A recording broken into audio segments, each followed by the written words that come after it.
Hey, welcome back to this walkthrough and play-along series with the Hanon-Faber new Virtuoso Pianist. In this video, we are diving into the left hand and right hand preps in part 1, the part about circles. So this is on page 8 and 9 of the book. And we're going to go over everything that's on these pages, but I'm also going to add something else at the end of this video that's very, very important, that's not covered in the book at all. So be sure to stick around all the way to the end because it's going to totally influence how you play, how you're able to play pages 10 and 11, the next two pages. So stick around for that. Like previous videos, this video is in two parts. We're gonna go through the preps themselves, the gestures themselves. We'll talk about how they're created and their purpose, and then we will practice them together at a variety of tempi. Remember, as always, that our sign of progress with these gestures is not our ability to play them faster. That's not our test. The sign of progress is our ability to automate them, to incorporate them in other types of playing, and to have them just be an innate part of what we do when we approach playing the piano. So if we look at the left page here, page 8, left hand prep number 1, this is similar to what we encountered in the around the corner gesture number 3. So we have two opposing wrist circles. We have a lower one, we're starting with the left hand, so we have a lower wrist circle, and then as we ascend, an upper wrist circle. And a lower wrist circle, just like that. So slowly one more time, lower wrist circle. Just like before, we're falling into the key, and that is a part of our lower wrist circle. And then we come over the top. And then we fall into the key. Lower wrist circle, come over the top. Lower wrist circle, come over the top. Okay? So this is part A of the prep, and it's pretty slow. It's notated in quarter notes and in eighth notes. So if we were to put a metronome on for this, we would go very slowly. The other thing that I really want to highlight at the top of this page is it says swing under and then over with active fingers. That has a little asterisk next to it. Let's see what it says on page 64. Active fingers. I love this definition. Feel a spark at the fingertip, but hinge primarily at the large base knuckle with a wide motion of the finger. Now, that does not say lift. But I love the word spark. I'm going to highlight that word spark. So we can feel like there's a nice articulation or a spark. That each note has a little bit of vibrance. That's another cool way of saying it. And it's a more musical way of thinking about the tone that we're producing. But each finger, we're not lifting to make this, and we're not dropping like that. But instead, we feel that each finger is we're paying attention to them, and we feel like in the fingertip, there's just a little bit of activity, like the finger is engaged. Now, part B of the preparation is an exact quote of what we're going to end up playing on the next page. It happens to be the downward motion, so it's the second half of the exercise for the left hand, but we're combining everything. We don't have any lists anymore of under and over shapes, but let me show you what those are. As we descend with the left hand, we're going to feel a fall or a drop in, and then as we ascend, we come over. So we have this feeling of under, over, under, over, under, over, and so on for the duration of the exercise. This part B is very, very important for you to master, not just before we turn the page and go on to page 10 and 11, but actually the whole step that I'm going to add after we talk about the right hand, that whole other step, we're going to need to master that one as well before we go on to page 10 and page 11. So let's take a look at the right hand page. This is the same kind of motion. So like what's happened in the gestures, when we're moving in contrary motion, the hands are mirror images of each other. So again, we start with a gesture under, and then an over. An under, and over. This is number C, letter C. Okay? And we have the same type of concept. The unders and overs aren't listed in letter D, but I'll show you. It's under, and over, and under, and over, and under, and over, under, over. Okay, so all of these incorporate gesture 1, gesture 2, and gesture 3 around the corner because we're reversing direction right in the middle of playing this exercise. Now at the beginning of part 2 of this video, I'm going to go through and I'm going to play each of these prep exercises, A, B, C, and D, but I'm only going to play them at one of the metronome markings that we've been working on in the series, and I'm going to play them at 82 beats per minute. And that's because we have a whole lot of other things that I want to get through, and I really want to highlight another way of practicing that. And that's what we're going to talk about next. So throughout gestures 1, 2, 3, and these two preparations, all of our material has been hands moving in contrary motion. Left hand moving down. And you notice in previous videos I've played for you in contrary motion. Like this.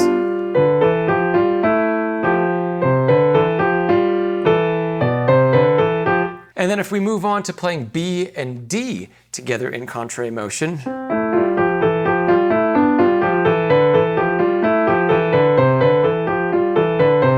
we can see that the wrist shapes, the downward shape is at the same time and the upward shape is at the same time and back together, right?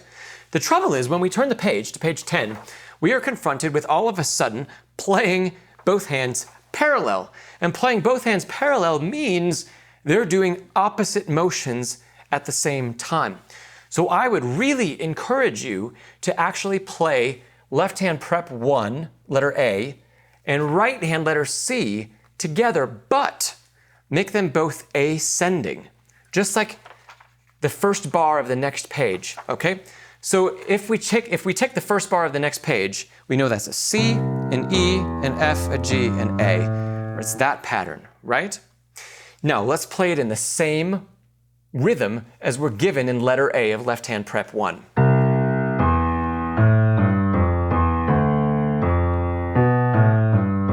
Now you'll notice immediately, because we're moving up first, we begin with an over wrist half circle, semicircle, and then we have our motion under. And we do over first, and then under, and over first, and then under.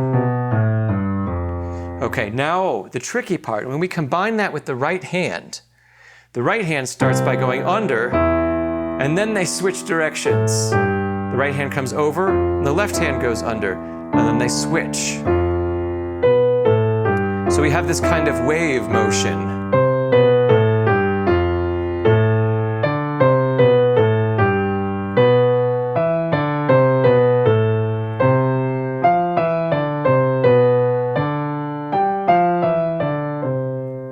All right, that I think is incredibly important to work on at this slow tempo before you turn the page and you're asked to do it in 16th notes and play the entire exercise.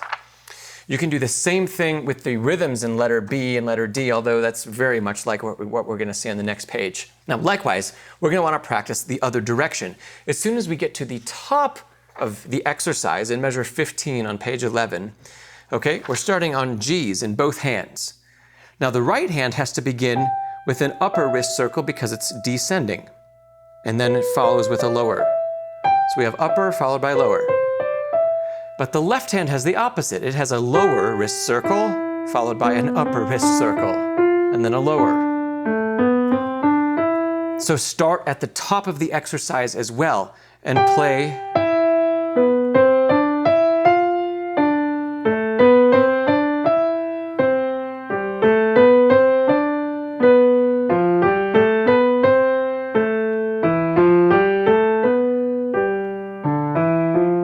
Okay, that's going to be very, very important to master. It's going to feel pretty foreign, almost like you're learning how to play parallel scales all over again, because we're adding in these motions that are opposite of each other. But that's very important to do with this slower prep exercise and at a slower tempo, very slow tempo, maybe even without a metronome, before you turn the page and before you get into playing the original hand in exercise number 1, incorporating all of these gestures that we've just learned.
1, 2.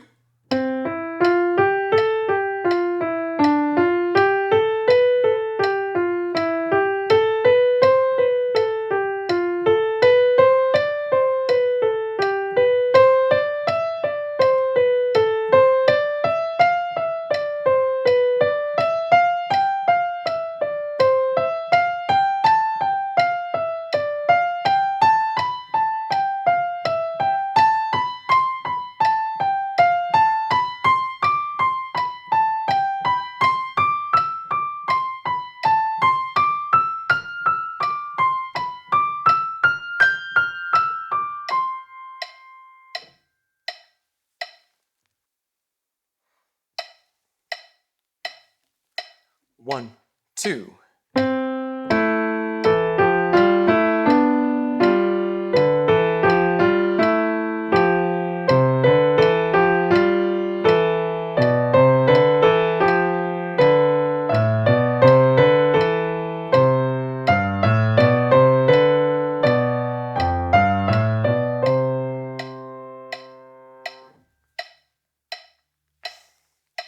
One, two.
One, two.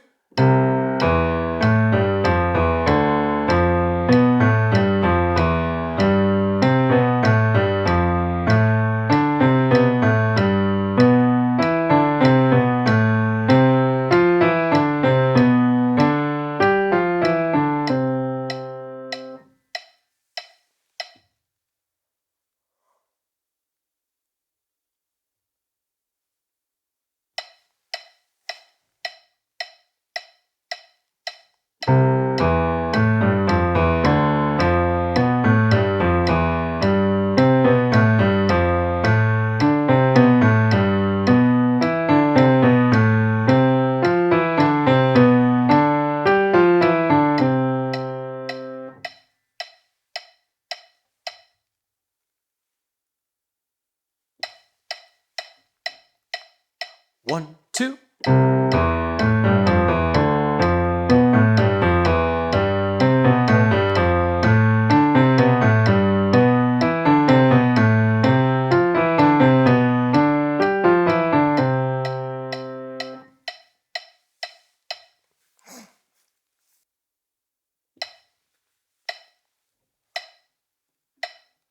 One, two.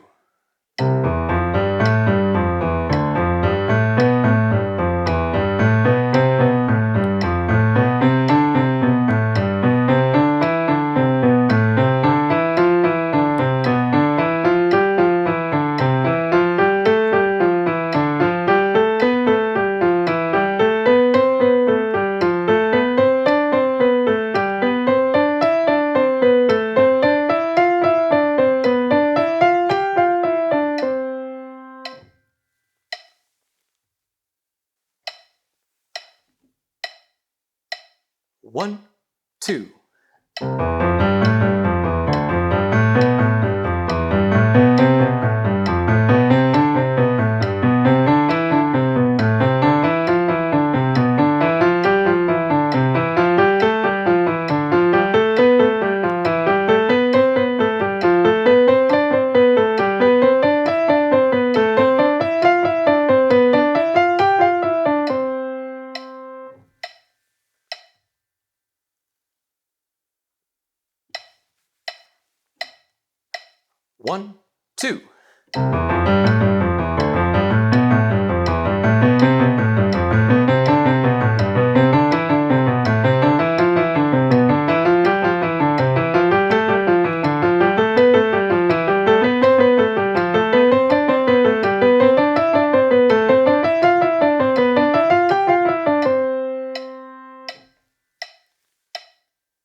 1, 2.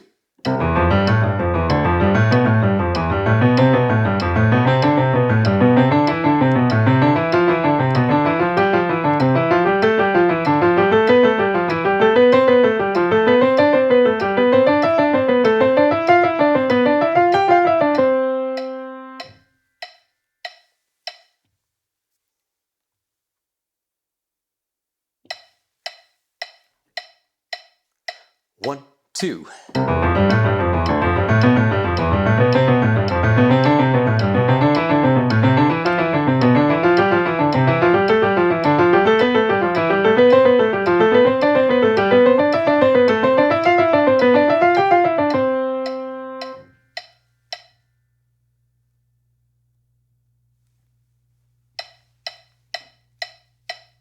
One, two.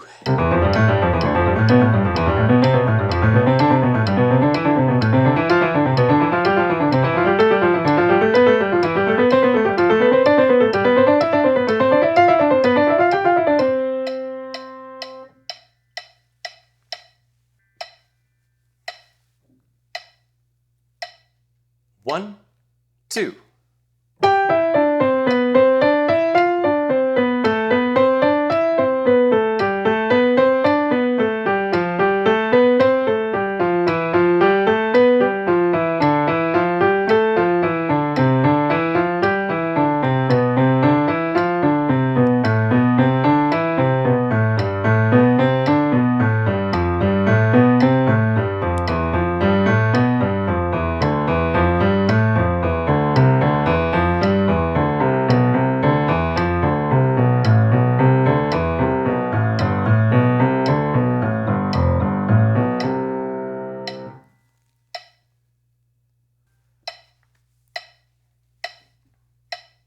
One, two.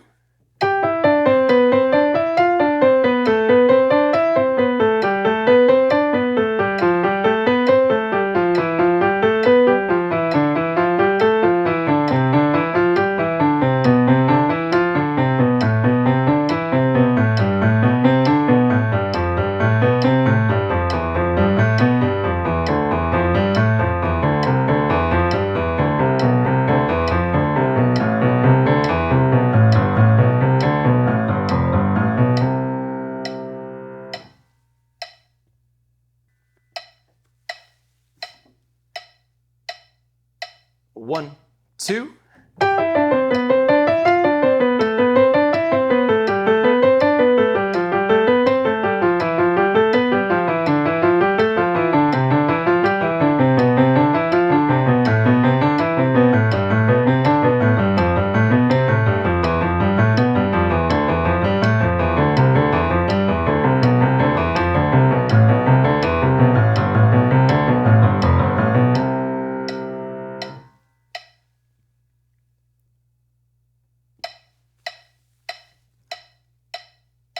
One, two.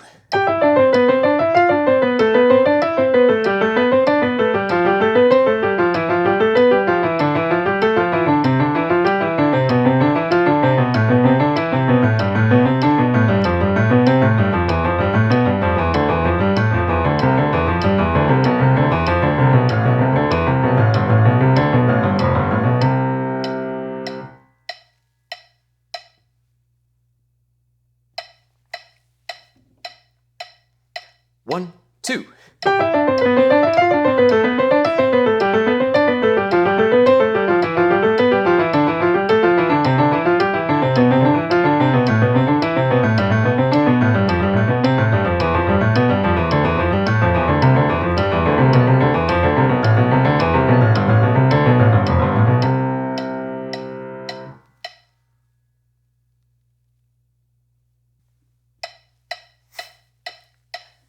One, two.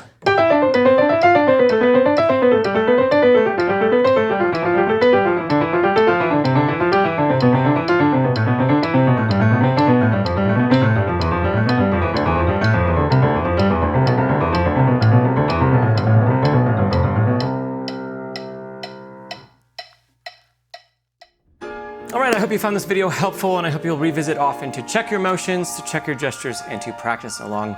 If you haven't already, please give the video a thumbs up, consider subscribing to the channel. And remember, practice smarter, not harder. And I'll see you next time you visit Pianist Academy.